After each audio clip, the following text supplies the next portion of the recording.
आपण बुलढाणा जिल्ह्यामध्ये 7,35,000 हेक्टर इतक्या क्षेत्रावर खरीप पेरणीचं नियोजन केलेलं आहे। त्याच्यापैकी प्रमुख पिकं जी आहेत आपल्याकडे ती सोयाबीन, कापूस आणि तूर ही आहेत।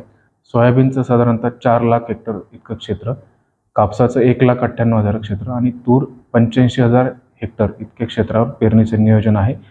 आणि या सर्व पेरणीसाठी लागणारं बियाणं आणि खतं याचा पुरेसा साठा तो जिल्ह्यामध्ये आपण करून ठेवलेला आहे। शेतकऱ्यांनी कुठल्याही एका विशिष्ट वाहनाचं किंवा एका विशिष्ट खताची मागणी न करता बाजारात सर्वच खतं आणि बियाणं ही दर्जेदार असल्यामुळं सर्वच प्रकारच्या खतं किंवा बियाणे किंवा आधुनिक जी आहेत ती वापरणं आवश्यक आहे। जिल्ह्यामध्ये आजपर्यंत जूनच्या सरासरीच्या 50% इतका पाऊस झालेला आहे।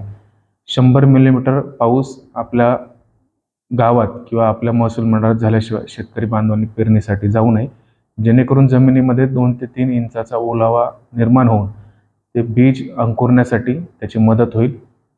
त्यामुळे घाई न करता पुरेसा पाऊस झाल्यानंतरच पेरणी करावी। आज रोजी जिल्ह्यामध्ये काही ठराविक भागामध्ये कापसाची पेरणी जी आहे, ज्या ठिकाणी संरक्षित सिंचनाची सोय आहे अशा ठिकाणी शेतकरी बांधवांनी कापसाचीही पेरणी केलेली आहे। आणि 100 मिलीमीटरपेक्षा जास्त पाऊस झालेले 4 तालुके आहेत, त्या तालुक्यामध्ये सुद्धा शेतकरी बांधवांनी आता सोयाबीनच्या पेरणीची सुरुवात केलेली आहे।